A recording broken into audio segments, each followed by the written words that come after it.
और अब बात कर रहे हैं देवभूमि में तीरथ राज की। तीरथ सिंह रावत राज्य के 10वें मुख्यमंत्री होंगे। अब से कुछ देर बाद यानी कि शाम को 4 बजे तीरथ सिंह रावत राज्य के 10वें मुख्यमंत्री के पद की शपथ लेंगे।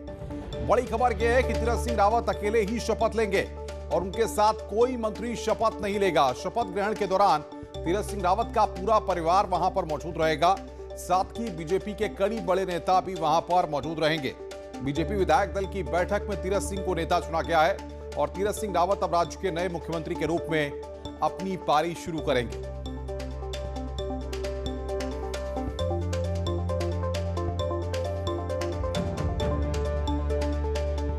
तो देवभूमि में तीरथ राज शपथ ग्रहण होगा 4 बजे।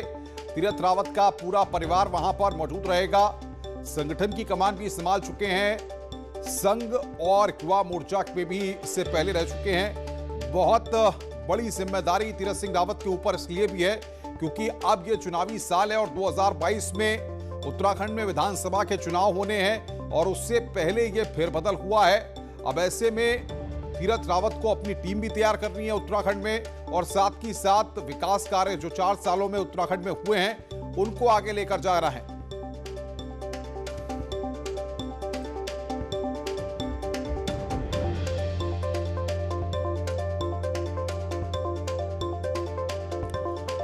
और इस वक्त बातचीत करने के लिए दीपांकर भट्ट हमारे साथ देहरादून से हमारे संवाददाता जुड़ रहे हैं। साथ ही साथ तीरथ सिंह रावत की सासू मां हमारे साथ हैं। उनके पास सीधे चलते हैं। मां जी, कितना बड़ा दिन आज का है, क्योंकि जाहिर तौर पर तीरथ सिंह रावत जी ने जिस तरीके से मेहनत की है, बीजेपी के अंदर संगठन की बात हो या सरकार को सपोर्ट करने की बात हो या विकास कार्यों की बात हो, हर मोर्चे पर एक सांसद के तौर पर भी काफी काम कराए हैं, लेकिन अब मुख्यमंत्री के तौर पर होंगे।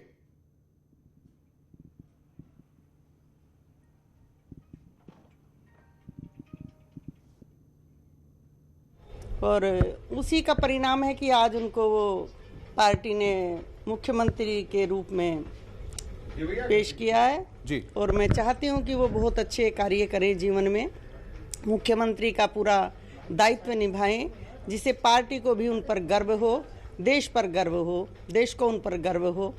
और देश के लिए समर्पण की भावना तो उनके अंदर पहले से ही है, क्योंकि वो शुरू से काम करते रहे हैं।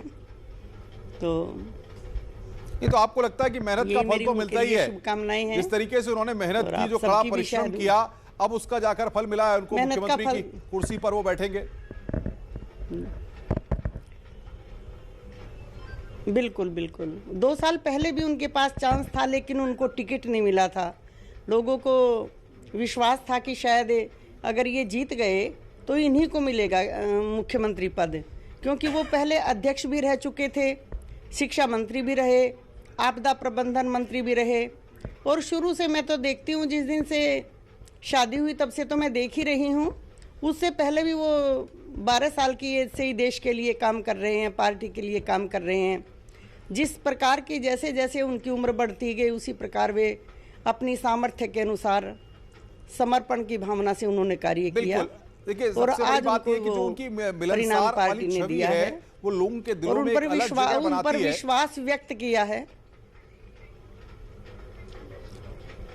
उनकी छवि बिल्कुल अलग है, क्योंकि वो दरअसल में किसी से भी कोई काम का अपना श्रेय भी नहीं चाहते, दूसरा किसी के भी लालच या किसी में नहीं आते।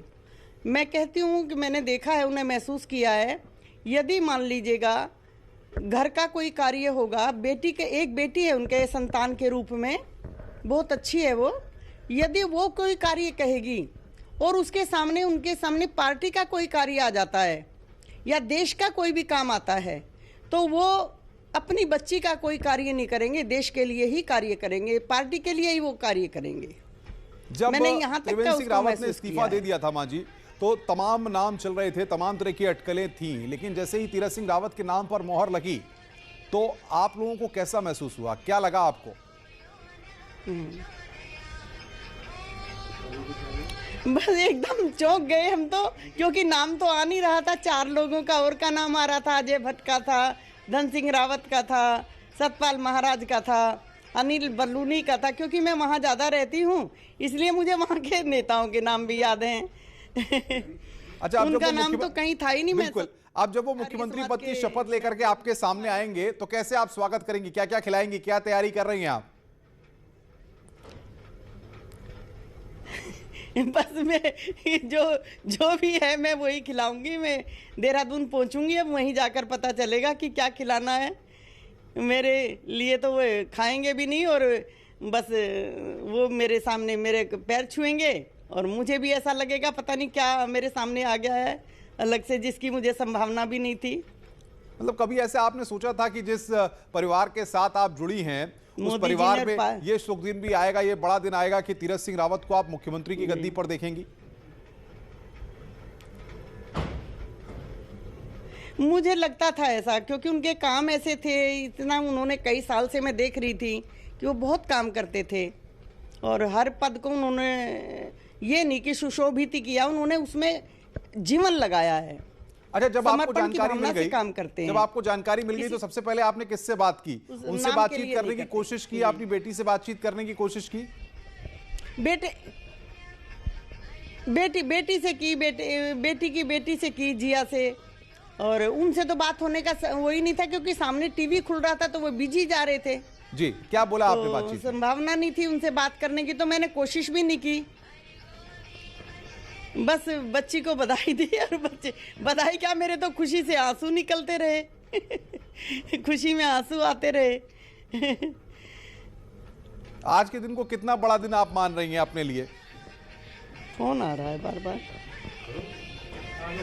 फोन आ रहा है। माँ जी, आज कितना बड़ा दिन आप मान रही हैं अपने लिए? हाँ जी, बहुत बड़ा दिन मानती हूँ मैं आज के दिन को जी। मेरे लिए बहुत बड़ा दिन है, सौभाग्य का दिन है। आज मैंने मैं तो ईश्वर की प्रार्थना में ही थी, सुबह यज्ञ में थी, आर्य समाज के यज्ञ में थी, और ये NS कॉलेज के बराबर में यज्ञ चल रहा है आर्य समाज के, 8 तारीख से चल रहा है, सुबह दोपहर शाम। तो मैं सुबेरे वहीं थी, फिर मैं सत्संग में थी। जब आपने अपनी बेटी से बात की, आपने फोन लगाया, बातचीत की, तो पहला रिएक्शन उनका क्या था? क्या बोली वो मम्मी कह करके? उन्होंने क्या कहा आपसे, जरा बताइए, हमारे तमाम दर्शक सुनना चाहते हैं। वो खुश होगी, मम्मी जल्दी आओ, मम्मी जल्दी आओ, बस यही उसने कहा। कि क्योंकि वो उसके पास भी फोन आते रहते हैं, और वो कार्य करती है वो भी समाज में थोड़ा बहुत। तो आप जा रही हैं वहां पर मिठाई खिलाने के लिए अभी, या वो वहां पे आपके यहाँ आ रहे हैं? वो भी हाँ भी नहीं, मैं जा रही हूँ पहले तो, क्योंकि उन्हें तो टाइम नहीं मिलेगा। अब जब टाइम मिलेगा तभी आप आएंगे, आपको पता है कि बिजी शेड्यूल रहता है इनका। जी माँ जी, आप बने रहिए हमारे साथ। हमारे संवाददाता दीपांकर भी कुछ अपडेट्स के साथ हमारे साथ हैं। दीपांकर, अब क्योंकि शपथ ग्रहण होना है और कुछ ही मिनट बाकी हैं शपथ ग्रहण में, और तीरथ सिंह रावत क्योंकि अकेले शपथ ले रहे हैं, ऐसे में तमाम जो अटकलें चल रही थी वो पूरी तरह से अब खत्म हो गई हैं। किस तरह से तैयारियां हैं, बताइए जरा। बिल्कुल अनुपम, अब से कुछ देर के बाद यानी 4 बजे ये शपथ ग्रहण समारोह हो रहा। अकेले शपथ लेंगे तीरथ सिंह रावत और 90वें मुख्यमंत्री बनेंगे उत्तराखंड के, व्यक्ति के तौर पर। हालांकि खंडूरी जब मुख्यमंत्री थे वो फिर निशंक बने थे और फिर खंडूरी बने थे, तो पर 90वें मुख्यमंत्री, और 10 तारीख को ये शपथ। मेरे साथ इस वक्त न्यूज 18 उत्तराखंड के एडिटर अनुपम त्रिवेदी है, उनसे जानते हैं मायने क्या है। सर, एक बात जो जानना चाहता हूँ कि सिंगल शपथ लेने का मीनिंग, मुझे लगता है काफ़ी कुछ इसमें अभी पार्टी सोचेगी कि किस क्षेत्र से कितने विधायक कैसे एडजस्ट करें। कुछ त्रिवेंद्र सिंह रावत जी की कैबिनेट में कुछ 3 पद खाली थे मंत्रियों के, तो वो भी भरने हैं, और कुछ जिलों को बहुत ज़्यादा रिप्रेजेंटेशन मिला था पहली सरकार में, और कुछ बिल्कुल छूट गए थे, तो वो बैलेंस बनाने की कोशिश होगी। कुछ जगह बहुत नाराज़गी हो गई थी, जैसे पिथौरागढ़ एक ज़िला था, वहाँ से एक मंत्री आते थे प्रकाश पंत, उनकी मौत के बाद वहाँ पर वो पूरा जिला रिप्रेजेंटेशन नहीं मिल रहा, उसके आसपास किसी जिलों को। मुझे लगता है वहाँ को वो जिला को जगह मिल सकती है।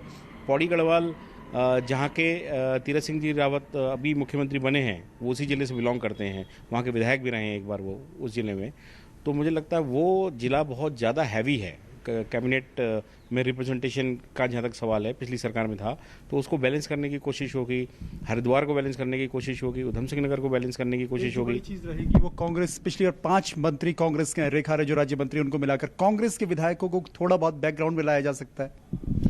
मुझे ऐसा लगता है कि पिछले बार देखिए या पिछली कैबिनेट को देखिए तो 50% से ज़्यादा जो उसमें जो मेंबर्स थे, जो कैबिनेट में सदस्य थे, वो कांग्रेस बैकग्राउंड के थे, तो वो कहीं ना कहीं इस बार कम किए जा सकते हैं, क्योंकि ये इलेक्शन ईयर होगा। बीजेपी को ये दिखाना है कि हम ज़्यादा से ज़्यादा अपने पार्टी कैडर को संतुष्ट कर पाएँ, उनको एडजस्ट कर पाएँ, तो ये चैलेंज है। मुझे लगता है इस चीज़ को बैलेंस किया जाएगा। मंत्रियों का शपथ ग्रहण वो भी जल्द होगा, क्योंकि कैबिनेट की बैठक होगी, फिर शासन की बैठकें होंगी, पूरा कुंभ नजदीक है, सारी चीज़ें ये भी रहेंगी। जल्द आपको लगता है एक्सपेंशन होगा? मुझे लगता है 18 तारीख से जब ये सरकार 4 साल पूरे करती, उससे पहले पहले हो जाएगा, या हो सकता है उस दिन भी कुछ एक मेगा शो दीपांकर, के अगर तौर पे हो सके उसको तो आप उस चीज को जानिए करेंगे। अनुपम जी से कि क्योंकि जाहिर तौर पर चुनावी साल है, जिस बात का जिक्र खुद अनुपम जी कर रहे हैं, ऐसे में अब